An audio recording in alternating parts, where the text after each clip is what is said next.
Harnessing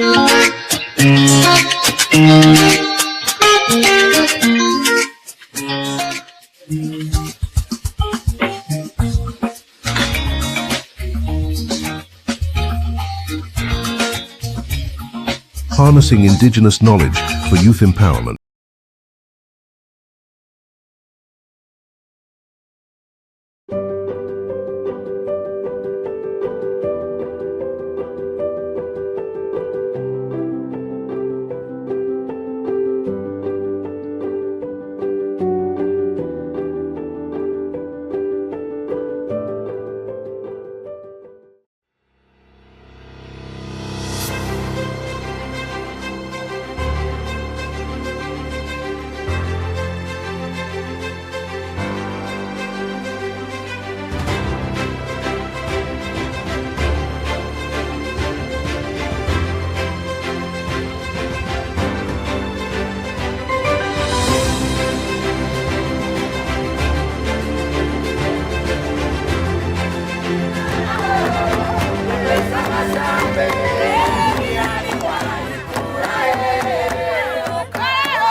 chairperson w'abacara b'abatwakazi muri Biraara. I am Ainkami Evastine and I am the chairperson for the women group in Biraara. Kandi ikindi nkaba ari nye chairperson w'ababase gutoranya ukuriye abakazi bose b'abatwakazi bari mu Uganda okugakiko ka body omuobudu akaba ari nye uraza kubakikira nkabahitsaho amakuru marungi. And I'm also a board member for United Organization for Batwa Development in Uganda. So I sit on the board representing the Batwa women in the whole of Uganda. Turanezerewe kubwo uyu munsi muraha habwo kuba uyu mukobwa wacu Sikora akaza kutubwira ngo ashaka kugira ngo tuze mu training yo kugira ngo eminyeti base kubyina kandi ikore n'iby'imikono kugira ngo hagire ibindi bihugo bitari bimwe na bimwe byo mwabasa kuzamura abagezamo nk'eminyeto kugira ngo nabo barebe kuko bavaye. We are so grateful today that you have visited us. Sikora has been coming to visit and telling us about you coming, and so we are so grateful for the things you have brought to us. We are so happy, and we hope that our youth will also develop through what you have done.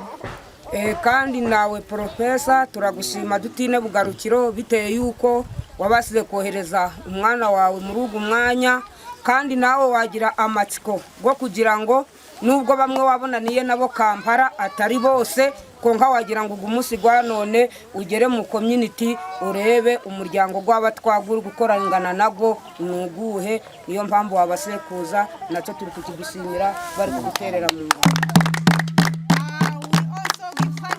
The professors, the organizers who organized this, and there are some people he saw in Kampala and he wished to come to home and see them, and so we are so grateful that finally they have come to visit us and see the people they have never seen. Itwe nk'uruganda rw'abatwa turakunda abasitsi kubwo abasitsi iyo baze kudutayayira nangwa si kutugenderera hari byinshi tubakuraho nangwa nabo hakaba byinshi batuvanaho okungurana ibitekerezo.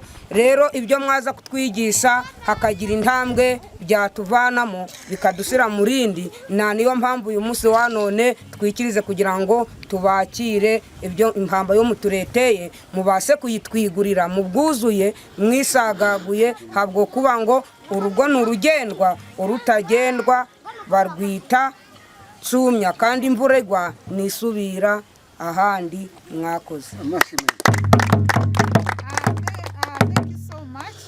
As the Batwa community, we are so happy, and for us we receive visitors every day.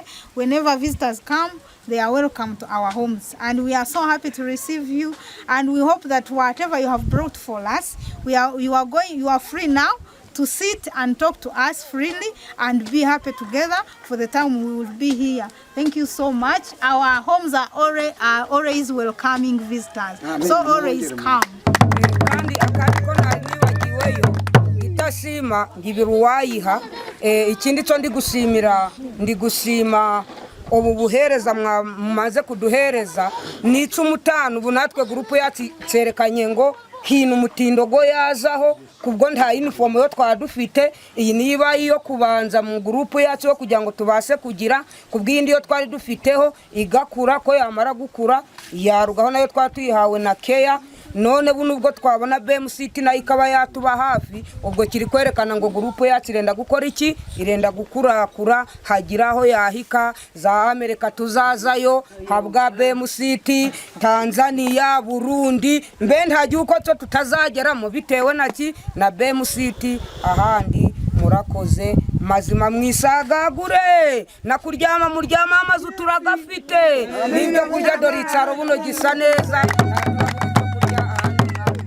What you have brought to us, the drums, the dressing, we are so happy. It is our first time to get such a support to our group. We have been a group, but without the materials you have brought today. So we are so grateful, and we hope that what you have brought to us will be able to use, and the money we will be getting, at least will be supporting us in development. You have brought us the drums and the rattles and the raffia skirts. So we are so grateful, and we hope that through this we will be able to move to other countries, Tanzania, Canada and America, and we hope we will get something from out of this. The question is, So what is the indigenous knowledge behind the entrepreneur? Ikibazo muracyumva cyambere. So ni bakubaza umenye icyo gusubiza. So if they ask them, they have to know what to answer. Ikindi cya kabiri bashaka kumenya nubwo batuzaniye ibintu bintu ibibazo byacu ni nk'abasangwa butaka. So they also want to know the challenges we meet as people, as women who are entrepreneurs and men. Cheshoro ni bwenge ki bwo yine nyuma ya business yawe?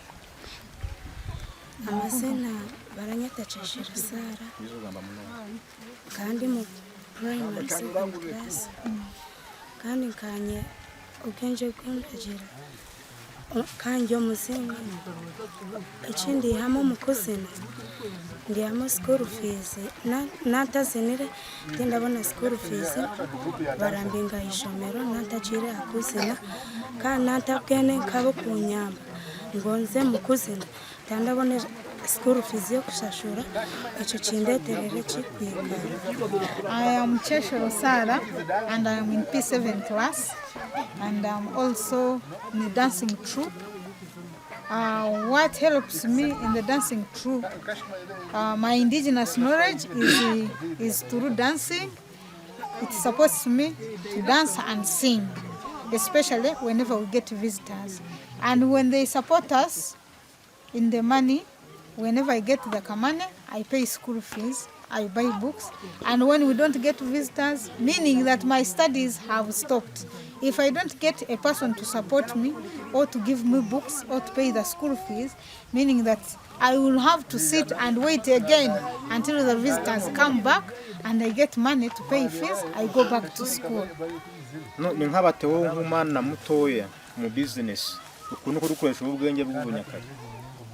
Mu bwenge bw'ubunyakare icyo ndi gukoresamo nani kuca kuko bashaka kurubanyangisize kubyina naza kubyina kabona nkamwe bagira neza kuko muyizire akagira nk'akasente ko mwadiwa then bakagenda bakangura school info ibitabo n'ibindi byo kwiyambisa ayishomero mwamutizire ibyo byo natinda bibona icyo kindeterere kugira ki kuguma muka. The indigenous knowledge, I use it through dancing, as my elders have been teaching me how to dance, and that is our culture, and I hope that it will remain in me. And it also helps me to come over the community and teach others, and I hope that in the future when I get children, I'll also have to teach them the culture, and also whenever we get visitors, I am able to go to school, not sitting at home. None ni nk'abate ubwenge bw'ubunyakare uri kubukoresha mu business yawe uri gukora? Mukubyina. Chiretigwe mukuzina mukasante kendi hamo ndaguramo kakakoko nazahishomero bakambinga tahemuka kaguze then mbone ezo kutwara ishomero mbone kwega. Through the dancing, the indigenous knowledge has helped me. Through the dancing, I get money. Whenever I get the kamane, I buy a chicken or a hen, I put it at home. When I need something important, I sell it off and I buy whatever I want to buy. None ni nk'abate ikintu insinzi nanga se gusanga icyo uri gukora kiviyemo neza kimenyesa kihari we. Icyo kimenyesa nuko ndagera ku ishuri bambinga kaza kuchigurisa chikanyamba kugira ngo ngaruke ku ishuri tinyikaremo. The success on my side, the success is good, but to me as a young lady, I cannot say I am successful, yet I don't have enough capital to invest in my career, and the necessities needed, I am not able to bring them out. So to describe that, success is not, it is low. None ni ingorane kinanga nibizibo cy'ijuru guhura nabyo gukoresha ubwenge bw'ubunyakare mu business y'uri gukora. Ingorane ndi guhura nayo nuko ndi kuba ndi ku ishuri kabura nk'ibitabo bakambinga bamara kumbinga kikara ubwo kugira kitaye nacyo twine eki school fees y'indabona eraruga mu kuzina natazinira naho noya school fees. The biggest challenge is there is no money so that you can be able to go to school and complete higher education. Secondly, there are also challenges in the community, the early marriages, the early pregnancies. They are all brought due to the fact that the youth have failed to get what to do in the community, and that's why they just meander in the community doing nothing. none ni ibihe bintu by'urukwifuza nanga si byifuzo by'urenda mu business yawe kugira ngo bita hamutendo go hejuru kandi n'ubundi byatuba kukuzanira inyungu mu business uri gukora?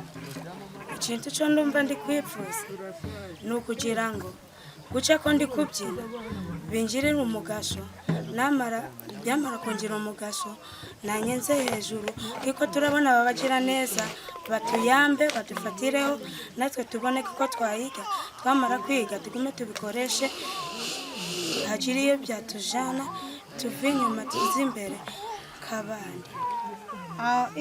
If we can get support to our dancing troupe, I would also be appreciative, so that because I know that if we are supported, our group will grow and grow. At least we develop as the Batwa community and not leaving us behind. So ndi kubasima mwakoze mugaruke n'ubusenje kandi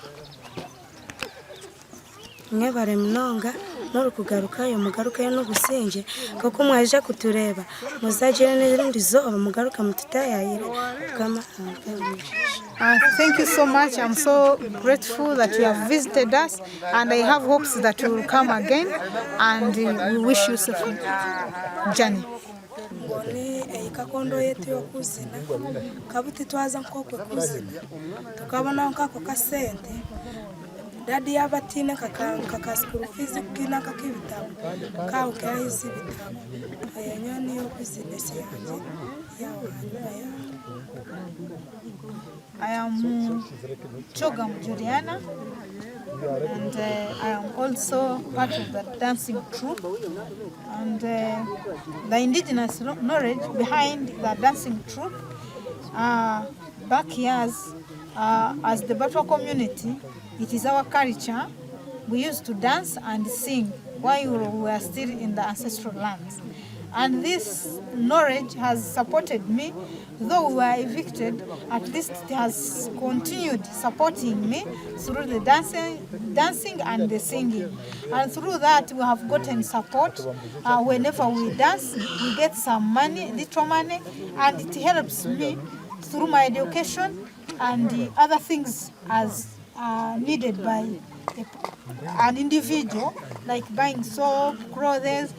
So the indigenous behind the dancing, it is the culture. It is our culture as the Batwa community to sing and dance. So it is in us and it is in our blood. Ni nk'abate ubonye bw'ubunyakare uri kubukoresha mu business yawe? Kabate ko ndandi kubukoresha ko ndabandi kubukoresha nabwo kugira ngo nkabutiya ndaza nkaho nabona kakasente naza kukakoresha nguro ibitabo penizi nze no mu kibina icyo kibina namara kukizamo naba nabwe ntine kecho kitabo hanyuma yaho kinyambe. I have managed to use the indigenous knowledge through joining the circles and going to school, of course, and through the circles, whenever I don't have school fees, I am able to go to the circle and get some loan so that I can be able to go to school and study like others. None nkawe muhara muto mu business ni nk'abate ububwenge wabubonye kandi ni igihe cyumariye ububwenye mu business yawe uri kubukoresha nyo ubwenge kutuko nabo ubwenye kazakuzagwa nasanga ba dadi banje aribwo barakoresa nanye nakura aribwo ndakoresa kana ari bakuza kubukoresa bura tuyamba munonga kukiza nibindi kucira na kuza kwikara kafa kwikarantine eyo nanka tine ubu bunyakare bwanje aho nyo nicyo kiranyambira. The indigenous knowledge, I inherited it from my grandfather and my father. They used to tell us stories around the fire. So that's how I got the indigenous knowledge. And it has helped me to know even other things I never knew after I was born.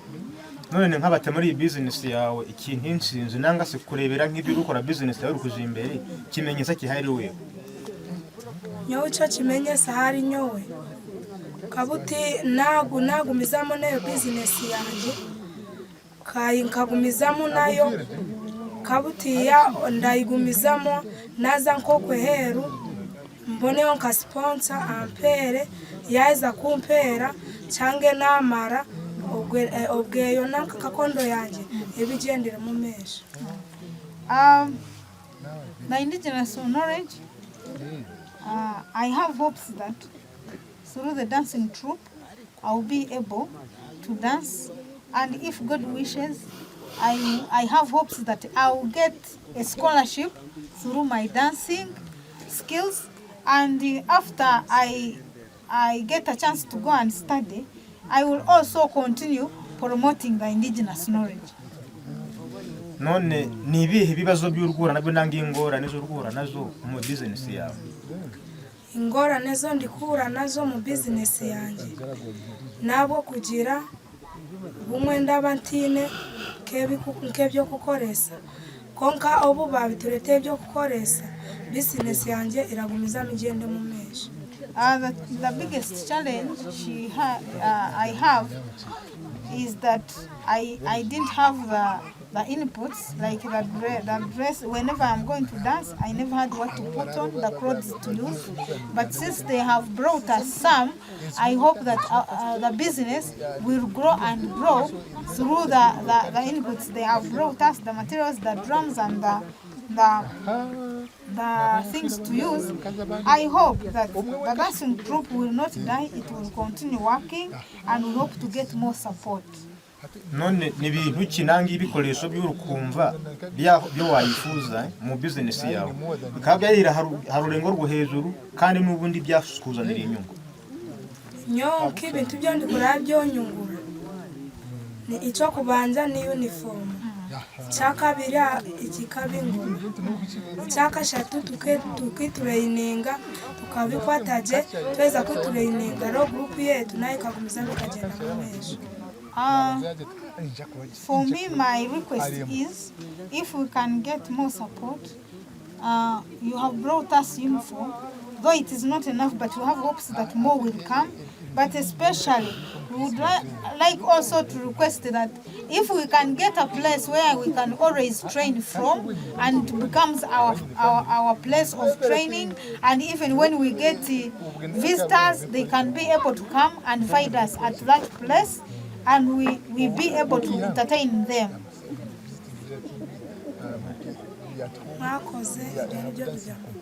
Thank you so much. Those are my words. none weho ubwenge bw'ubunyakare n'ubuhe bwene nyuma ya business ya? Ubwenge bw'ubunyakare nyuma ya business yanjye nyine amazina ndi Asimwe Winfred kuruga Biraara, kandi ndaruka egiye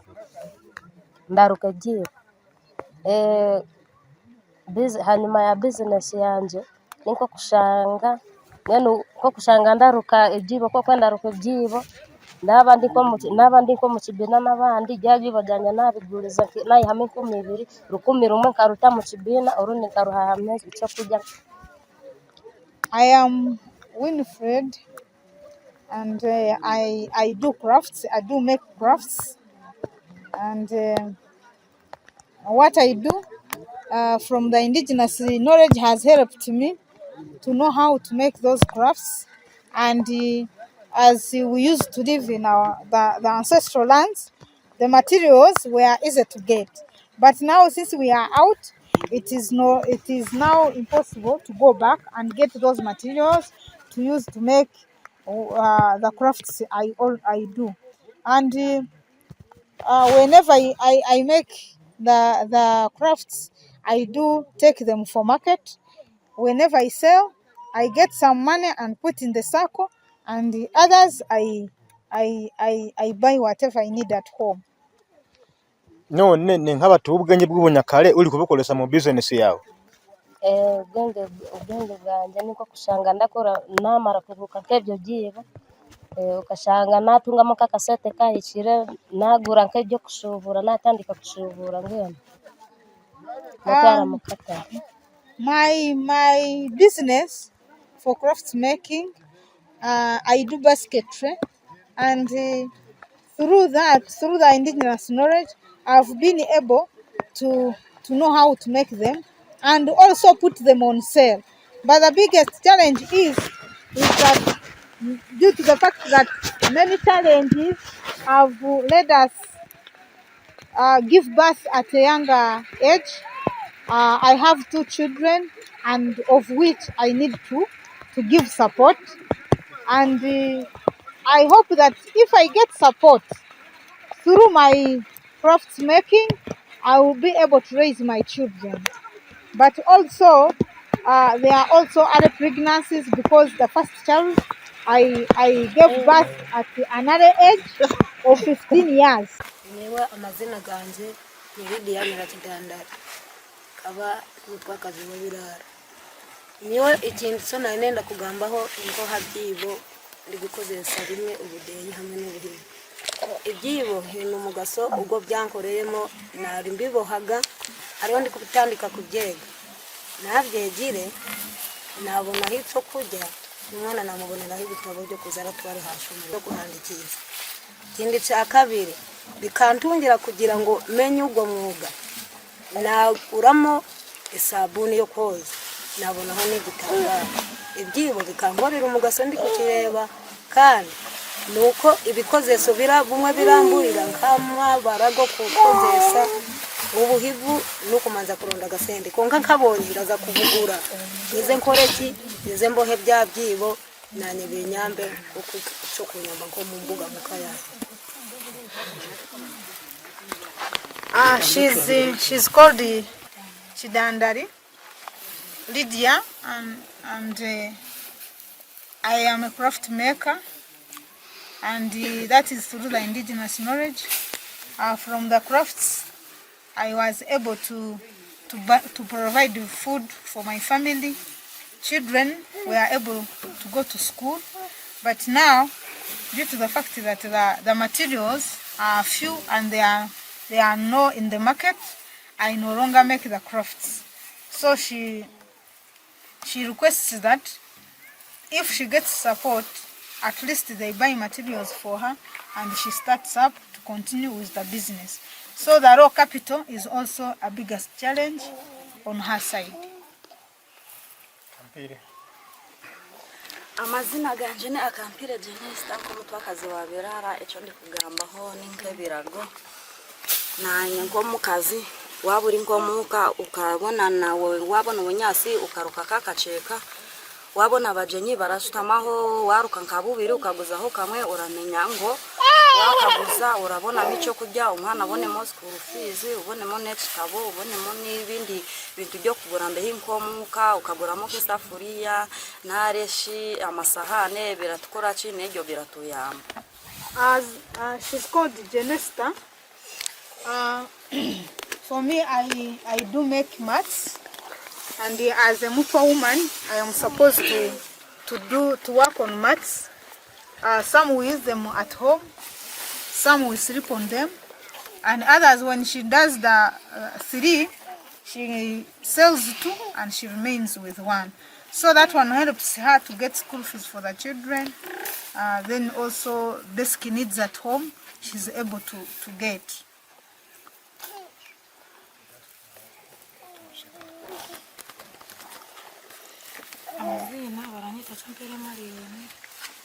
umutwakazi wa Biraara nyowe ikinyungu yo ndikureba katwe kale turi kuruga mu mahamba ninga bashwenkuru na bashwenkuruza mu bato kale batahingaga twenka buti hagu kugira ngo natwe turi kwega ibinyabazungu ijye tushangire mu Uganda natwe turihangana turebe nk'abaturage umuturage yanyeta sibe harubaza ubweye nakoleraho nk'15 menye ngo naza kujya shiringi 20 buti haziri bibina rya buri zoba nanyimenye ngo naza kutera zingahe 10 rero zasete naheza kuzitera menye ngo nanye nagura nkutushuka nabona abantu bakwiza kunganirira ningo umugenyi nanye mbone ngo uwo muntu yakora ki namunyamikiza haboneye niko muri niko turi kunguka bacu. She's called Marion. What she does for her, she does the casual labor, and it is through the indigenous knowledge that after the evictions, she is able to mix with other communities to look for work so that she can be able to earn something. And on her side, she's when she goes to work, she gets like 5,000. She's supposed to use the 2,000 to provide for the children. Then the 3,000, she gets some money and puts in the circle. And that one also helps her whenever she runs out of money, she can go to the circle and get some loan.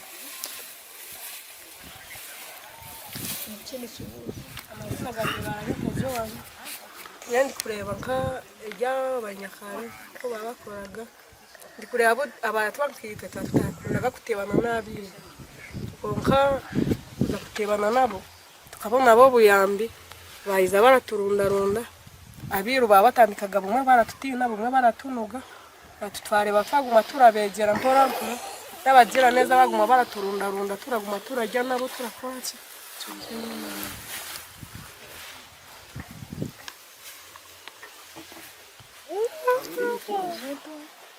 And for her, the indigenous knowledge has helped her to come closer to other communities, to the Nani Batwa, because the years back they never used to come near the Nani Batwa, but through spreading the indigenous knowledge and doing different things which are beautiful, and the Nani Batwa are able to come to the community to talk to them, and now discrimination has reduced somehow, but at least now they can be able to mix with other people. None ba members ni nk'abateye ubwenge bw'ubunyakare muri kubukoresa mu business zo muri gukora nko kuruke bibo kurukeberwa byo mwagamba ningaso kuzina ninka bato ubwenge bw'ubunyakare buri kubayamba buri kubwisa bata mu business zo murakora ninga bayambire kako butiyambire habo kugira ngo aho twatutarabasa kwihisa fenka buti turi gukora ki turi kubasa kwihisayo.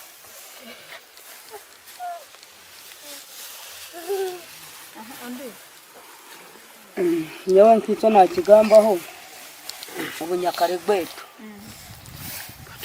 bwa kare nangwa si ubwo turimo hati tiko butiya ubunanye ndamenya kwigambaho ubwo kare nari ntinyagaho umwirari tarenda ngo nguhike ngambe nawe konka buno nyine kwemerera n'ukuguru kumwe nkagamba ico ndenda cona nkisira nkizana habwo kuba nanjye namaze kumenya ki uburenganzira bwanjye bw'amagara ganjye kubwo ndikiremwa muntu so ruhanga yabasize gukora ki guhanga musi ariko ubwo bwire ntaho twari tumenyaga ngo turi biremwa muntu bya ruhanga konka bunoya tumaze kumenya ngo uyu yampohotera nyine uburenganzira gukora ki kumuhababira akagamba icyatuma yakora ki yampohotera ubyo nabyo turukureba ari karitsa yetu yo turukukozesa kugira ngo natwe ubwenge bwetu bw'inzarwa bugume bwiguke kugira ngo turanze hare tutaguma tugundiriye hamwe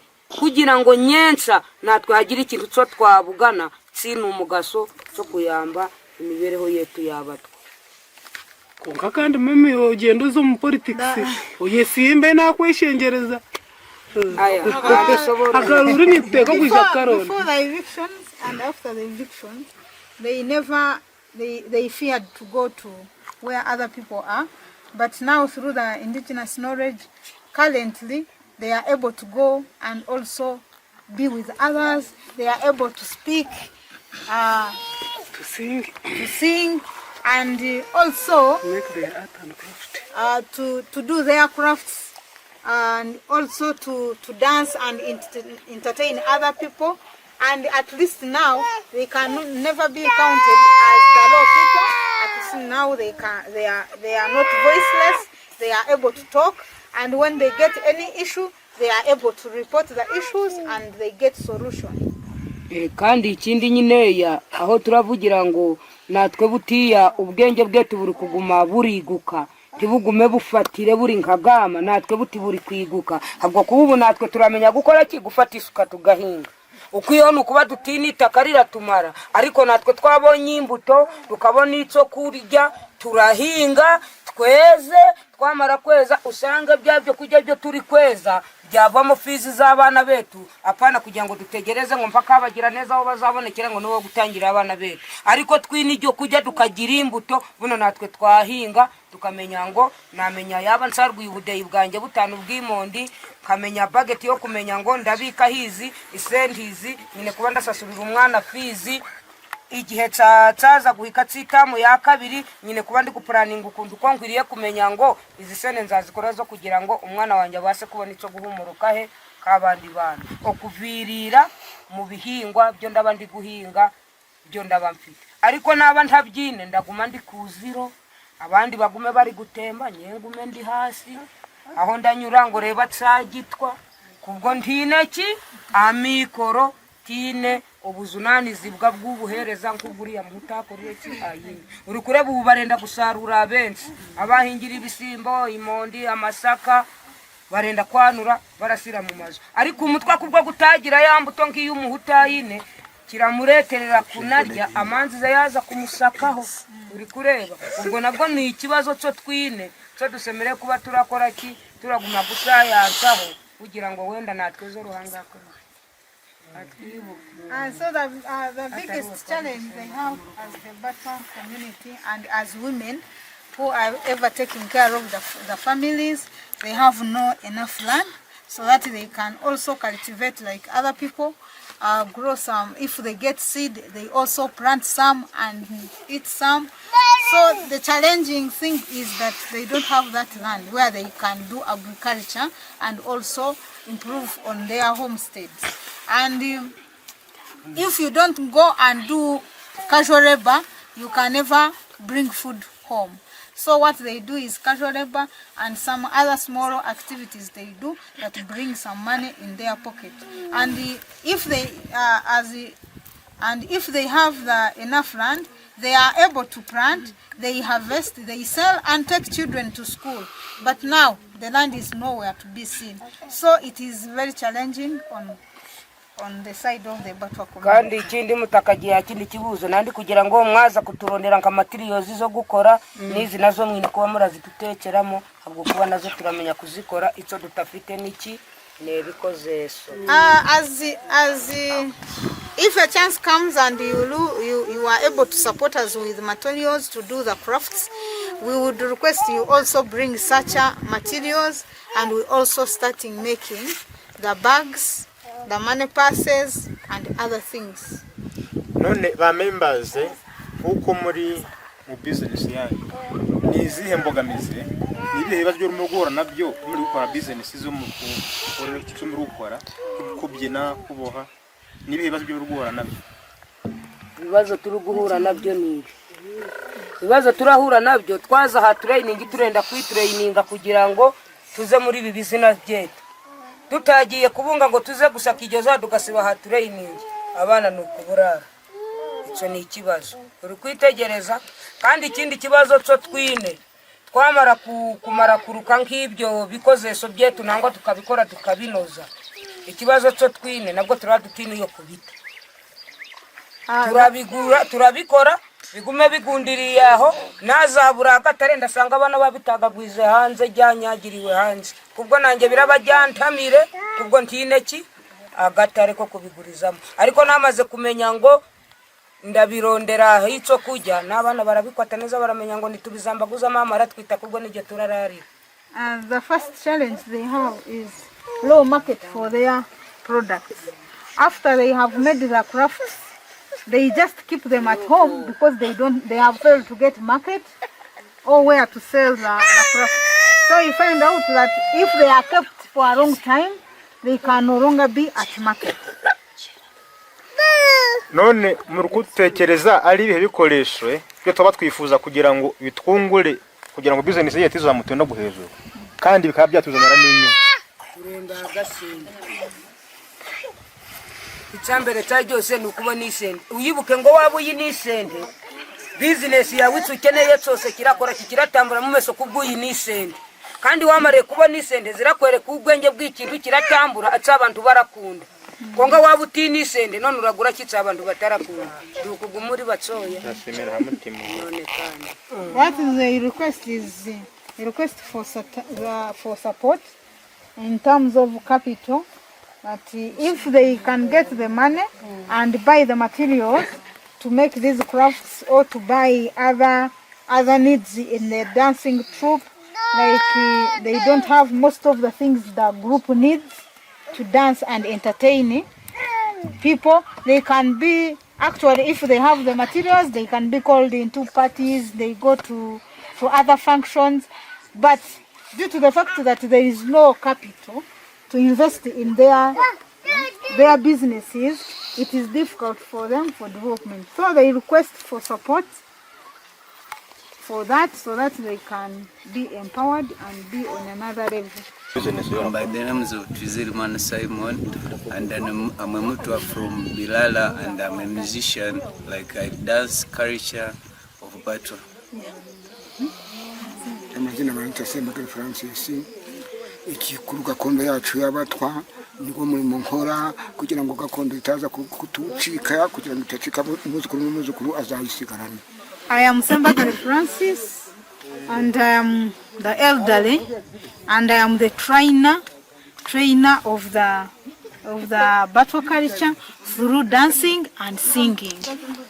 Amazina barayita Sebakunzi William, kabando muto wo muri Biraara, kandi nyenda zina amazina ag'abato gakondo y'abato yetu.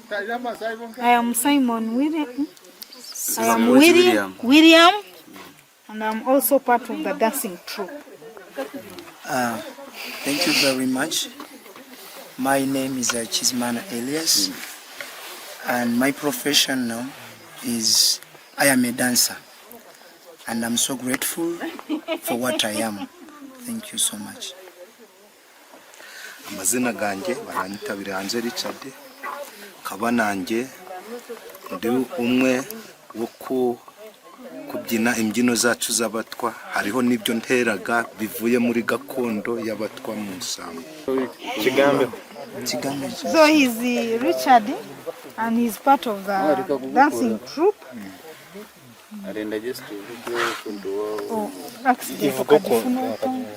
Accident kagifuna ndiku hariyo musafari yo nandi kuruga nuko uwarumpekire twagwa hasi nabona accident nk'iki nagwa hasi akoranje Eriete Gumbaria Ngufa rikavurika kumwereka cyase. Nacyo gitera n'umusisi ukubabura kavunikiro. So he got an accident when he had gone to some town for a function. So when they were coming back home, they got that accident, and he got is it a fracture? The arm, the bones were broken. So mwakorere cyane kwa mutuyangiriye amazina genyu kugendera kimwe hagwe isaha ni bwenge kimwine bwa gakondo nyuma ya business yo mukoraga nkuko kumutubwiye bamwe n'ababyinyi abandi bafite izindi mishinga zitandukanye none ni bwenge kiba gakondo ubwo mwine nyuma ya business yo mukoraga ubwenge twine n'ubwo kugira ngo turebe kizavamo natwe kugira ngo dutere imbere turebe ngo twavayo tuba abantu nk'abandi ngo nibwo bwenge turiho kugira ngo nkatwe abatwa iyo twari turi tuveyo. The indigenous knowledge they have is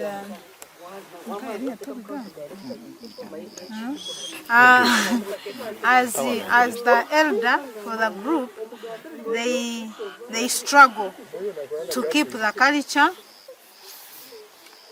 through the indigenous knowledge, because they want their children to continue keeping the culture, even if tomorrow they are not there, but knowing that their children who have remained on earth, they will continue spreading the gospel of the indigenous knowledge.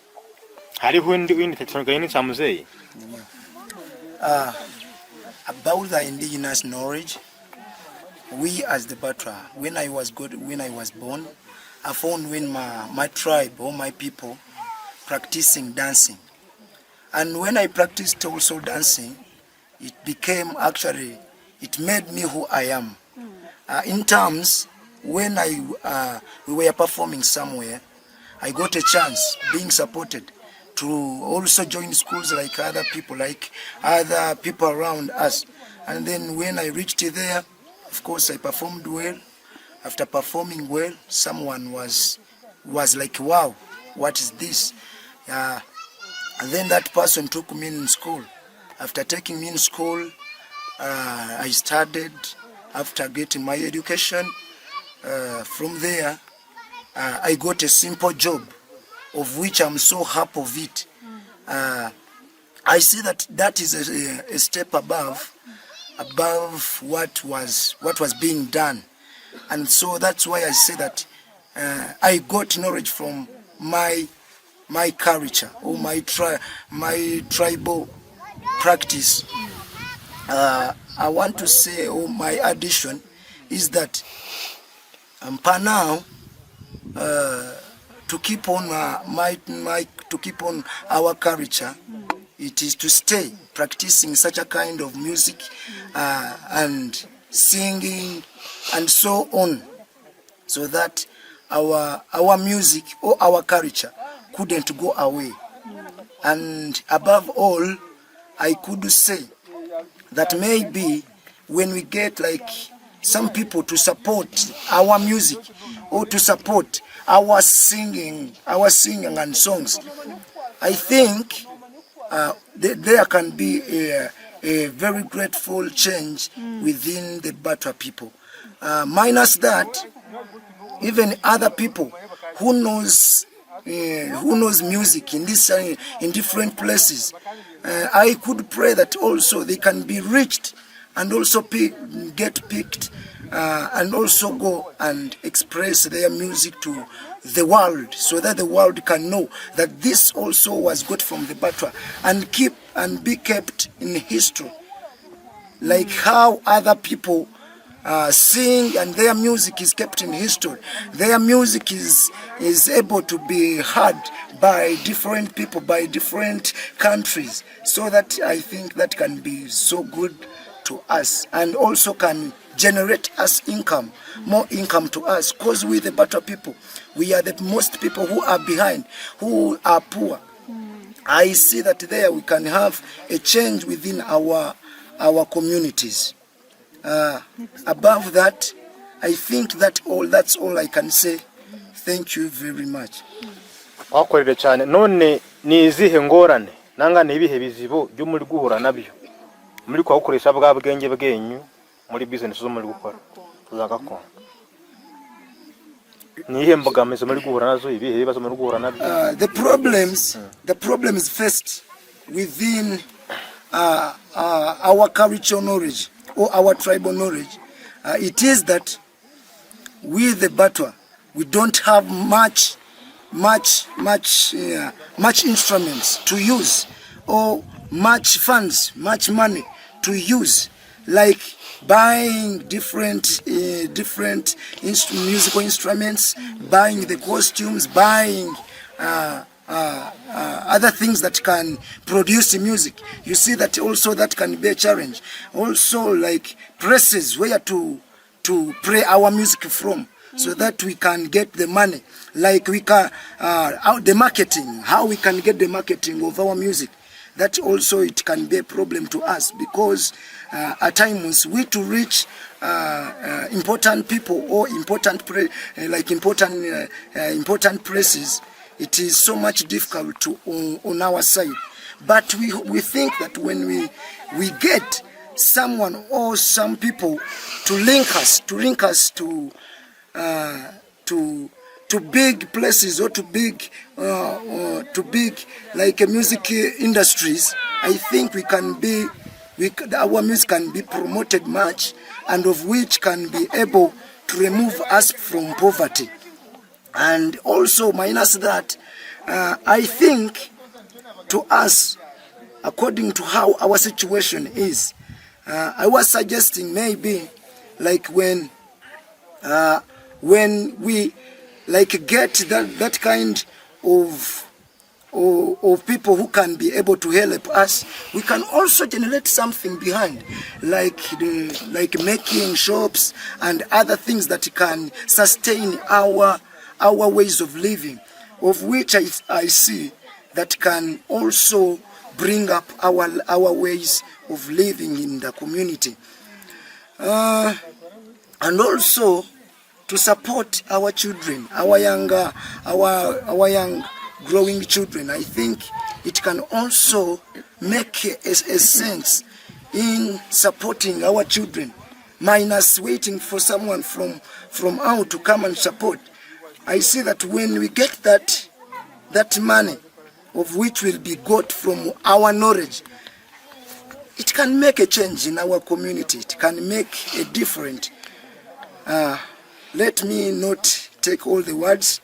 Let me leave to my fellow people also. They can be having that all alternative. None ba members kuvirira ubyo muhuriye basozali kugamba kuko mugambira ibizo byo murugora nabyo muri kugakora business yenyu nabwo bwenye bugakora.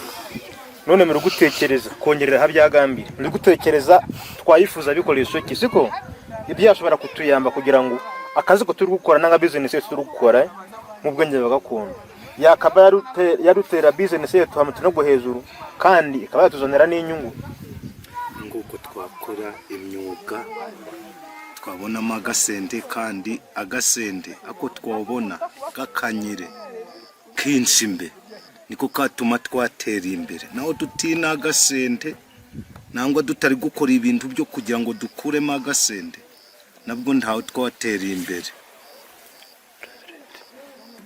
Niwe nibyo ndi kureba. The addition of that, I think the instrument. No, your translator has said. Like for him, he's saying that, like when our project can be able to achieve some projects like making chairs or something that can generate income to our side, it can also be good to our project, whereby it can keep the cash money, of which can be able to help us in future time to come. Yeah, that's what he was trying to say in his simplest. None ba members murakorere cyane abo kuduha umwanya bwenyu mukamudusobanurira ibitekerezo byenyu gira ngo kunuko mu bigambire byifuzo byenyu abakuru baranga bari kwiyumvira ikizakurikira natwe muzamaragira ki marakireba nakoze kuduheza umwanya gwanyu tunati nicyo turenda kugira ngo abakuru bagere iyo bagerire basuzume ibibazo byetu byabatwa.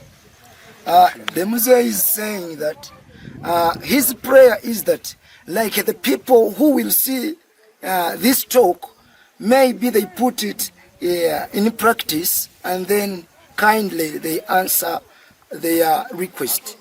Thank you very much. Mwiterere mu ntoki. Mwakoze cyane.